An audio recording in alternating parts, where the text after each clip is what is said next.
दादर गावात अतुल म्हात्रे यांचे जल्लोषात स्वागत. अतुल म्हात्रे यांच्यासाठी एकवटले आम्ही दादरकर. दादर गावात अतुल म्हात्रे यांचे जल्लोषात स्वागत करण्यात आले. अतुल म्हात्रे यांची ढोलताशांच्या गजरात व फटाक्यांच्या आतषबाजीने दादरखाडी ते गावातील काळभैरव मंदिराच्या सभामंडपात वाजत गाजत जाहीर मिरवणूक काढण्यात आली.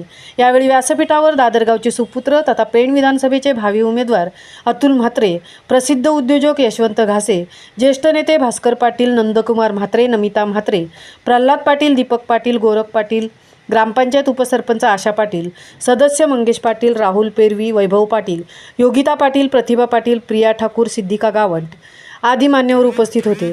यावेळी बोलताना अतुल म्हात्रे यांनी सांगितले की मी दादरकर असल्याचा मला सार्थ अभिमान आहे. माझी जन्मभूमी असलेल्या दादर गावात ग्रामस्थांकडून मिळालेल्या प्रतिसादाने भारावून गेलो आहे. माझे आईवडील कामानिमित्त पनवेल येथे होते, त्यामुळे माझे संपूर्ण शिक्षण पनवेल, मुंबई व लंडन येथे झाले. मी लंडन येथे मास्टर ऑफ आर्किटेक्ट झालो. माझ्या गावासाठी जे करता येईल ते मी नक्कीच करण्याचा प्रयत्न करणार असून आज आम्ही दादरकर एकवटलो असल्याचा मला आनंद होत असल्याचे अतुल म्हात्रे यांनी बोलताना सांगितले. यावेळी दादर गावातील अनेकांनी आपले विचार मांडले, तर सभेला उपस्थित शेकडो दादरकर महिला पुरुषांकडून दादरगाव एकजुटीचा विजय असो अशा घोषणा देत विधानसभेचे उमेदवार अतुल म्हात्रे यांना एकमुखी पाठिंबा जाहीर केला. महामुंबईसह विनायक पाटील, सुनील पाटील, दादर पेण.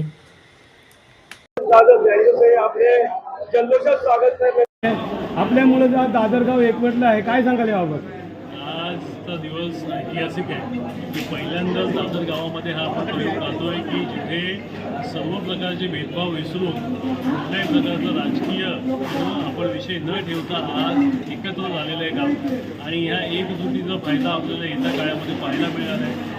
आज दादर गावाचं आपण गेल्या 35 वर्षामध्ये पाहतोय की अतोनात नुकसान झालं होतं. महापूर आला, शासनाकडनं प्रशासनाकडनं नेतृत्वाकडनं कुठल्याही प्रकारची मदत इथे मिळाली नाही आणि आज हे गाव जे दारिद्र्याखाली ढकललं गेलं होतं तिथे आज नव्याने संधी निर्माण करण्याच्या आशेने ह्या आशावादाने आज सगळेजण एकत्र आलेले आहेत आणि ज्या प्रमाणामध्ये लोकांचा आज प्रतिसाद होता, ज्या प्रमाणामध्ये लोक आज इथे जमली होती, उभं राहायला पण जागा नव्हती आणि ज्या इच्छेने आनंदाने प्रत्येकाच्या डोळ्यामध्ये जो आशावाद पाहायला मिळत होता तो आपल्याला येत्या भविष्यामध्ये आपल्याला दादर गावामध्ये नक्की पाहताना मिळणार आहे. आणि आज ज्या प्रकारे सगळे एकवटले मी सगळ्यांचंच अभिनंदन करेन की आज सगळ्यांनी जो काही उपक्रम राबवलेला आहे अतिशय कौतुकास्पद आहे. खास करून तरुण वर्ग आणि ज्येष्ठ आपल्यासोबत आहेत, कसं वाटतं आपल्याला?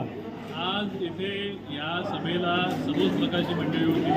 महिला, ज्येष्ठ, लहान मुलांपासून युवकांपासून सगळेच ग्रामस्थ इथे उपस्थित होते आणि सगळ्यांनी एकसुरामध्ये आम्ही दादरकर आम्ही एकत्र आहोत हाच इथे आज मेसेज संपूर्ण तालुक्याला दिलेला आहे आणि ह्याचा सगळ्यांनाच आपल्याला फायदा होणार आहे आणि येत्या काळात दादर गावचं उज्ज्वल भविष्य आपल्याला पाहायला मिळेल. पाठीशी आहे तसं आपण पण दादाला स्पष्ट शब्दात म्हणायला पाहिजे की दादा तू कोणतीही काळजी करू नको, आम्ही सगळे दादरकर तुझ्या पाठीशी आहोत. त्यामुळे संपूर्ण दादरकर जे आपल्या सभेला जमले आहेत, वरिष्ठ नेते मंडळी, नातेवाईक, आजी माजी सरपंच, उपसरपंच, त्यांचे सर्वांचे मनपूर्वक आभार. पण जाता जाता आणि आपल्या सभेचा शेवट करण्याच्या आधी एक आपल्या गावच्या धन्याचा, गावच्या देवाचा आपण एक जागर करूया की त्याचा आशीर्वाद घेऊया की माझ्या अतुल दादाला, माझ्या गावाच्या मुलाला विधानसभेत पोहोचवण्यासाठी देवा तू सुद्धा आशीर्वाद दे. संपूर्ण दादरकरांचा एकच आवाज आला पाहिजे, जय देवा, जय देवा, गावच्या धन्या जोर कर. धन्यवाद. धन्यवाद.